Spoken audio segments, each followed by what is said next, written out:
तो जल्दी से जा रहा हूं, अभी आपके दर्शन करने को आया था। पार्वती जी ने कहा नहीं, भोजन करिए, विश्राम कीजिए। नारद जी बोले इतना समय तो है नहीं। क्यों? इस संसार में सब लोग स्वार्थी हो गए हैं। संसार बड़ा स्वार्थी है, कपटी है, सत्य बात तो कोई बताता भी नहीं है। मैया पार्वती जी ने कहा देखो नारद जी, ये तो संसार की बात है, यहाँ तो भगवान की कृपा से सब आनंद ही आनंद है। मेरे पतिदेव हरि का भजन कर रहे हैं, मैं उनकी सेवा में लगी हुई हूँ। यहाँ तो कोई स्वार्थ की बात है नहीं, कोई मतभेद है नहीं। नारद जी ने कहा यहाँ भी बड़ा स्वार्थ है, ये तुम्हारे पतिदेव ये का कोई कुछ कम कपटी है, ये भी बड़े कपटी है। बोले ऐसा ना कहो, हमारे पतिदेव तो कोई कपट नहीं करते, कोई बात मुझसे छिपाते नहीं है। यदि समाधि लगाए बैठे हैं, वहां भगवान का दर्शन हो जाता तो वह भी बता देते हैं कि आज देवी भगवान का दर्शन हुआ था। और यहां तक जो भगवान का मंत्र है महामंत्र, वह महामंत्र भी मुझे उन्होंने प्रदान कर दिया है। नारद जी ने कहा आपको सब कुछ बता देते हैं। बोले हाँ, तो यह भी बताया होगा कि उनके गले में जो माला पड़ी हुई है, उस माला में किसके सिर लगे हुए हैं? तुम्हारे पतिदेव मुंडमाल पहनते हैं, उस मुंडमाला में किसके सिर लगे ये बताया कि नहीं? पार्वती जी ने कहा नारद जी से ये तो नहीं बताया। तो अब आप कहती हो हमारे पतिदेव तो निष्कपट हैं, कोई छिपाव नहीं करते हैं। नारद जी इतना कह करके वहां से चले गए। मैया पार्वती जी को अपने पति के प्रति भेदभाव हो गया कि देखो नारद जी तो बिल्कुल सही की सही बात बोल करके गए हैं। इतना जीवन मेरा उनके साथ में रहते हो गया, कभी ये बात नहीं बताई कि जो मुंडमाल पहनते उसमें किसके सिर लगे हैं।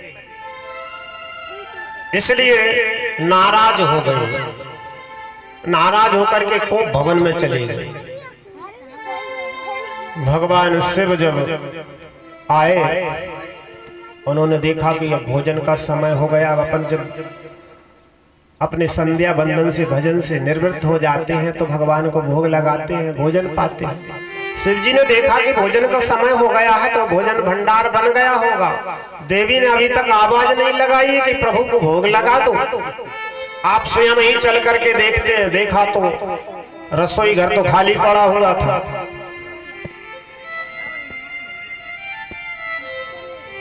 गणों के द्वारा सूचना मिली कि मैया नाराज हो गई हैं, कोप भवन में चली गई। शिव जी जाकर के पार्वती जी से कहते हैं कि देवी आज इस भवन में आने का क्या कारण है? आप नाराज क्यों हो? संसार की ऐसी कोई बात नहीं जो आपसे छिपी हो, आप नाराज क्यों हो? मैया पार्वती जी ने कहा बोले जो कुछ भी है वो सही है, आप सही बोलते हैं कि कोई छिपाव नहीं किया है, लेकिन तुमने यह बात नहीं बताई आपके गले में जो मुंडमाल पड़ी है उसमें किसके सिर लगे हुए हैं। इसलिए मुझे ऐसा समझ में आता है कि आप हमसे प्रेम नहीं करते। शिव जी ने कहा देवी यह जो माला मैं पहने हुए हूं यह प्रेम का ही प्रमाण है। मैं आपसे कितना प्रेम करता हूं यह प्रमाण तो यह माला ही बताएगी। पूरे माला का और मेरा क्या संबंध है? शिव जी ने कहा देवी जो माला में पहने हुए हूं ना, उस माला में आपके ही सिर लगे हुए हैं। पार्वती जी ने कहा हमारा सिर तो हमारे धड़ पर लगा हुआ है, ये सिर कहां से आ गए? शिव जी कहते हैं कि जब जब तुम अपने शरीर का परिवर्तन करती हो, संसार में आप लीलाओं को करने के लिए आती हो और शरीर का जब परिवर्तन कर देती हो तो तुम्हारे जो शरीर है उसका सिर में अपने माला में पिरो लेता हो। पार्वती जी ने कहा तो मतलब मेरे सिरों की इतनी बड़ी माला बन चुकी, मानो मैंने इतने बार शरीर धारण कर लिया और आप वैसे के वैसे बने हुए हैं। नारद जी कह रहे थे बिल्कुल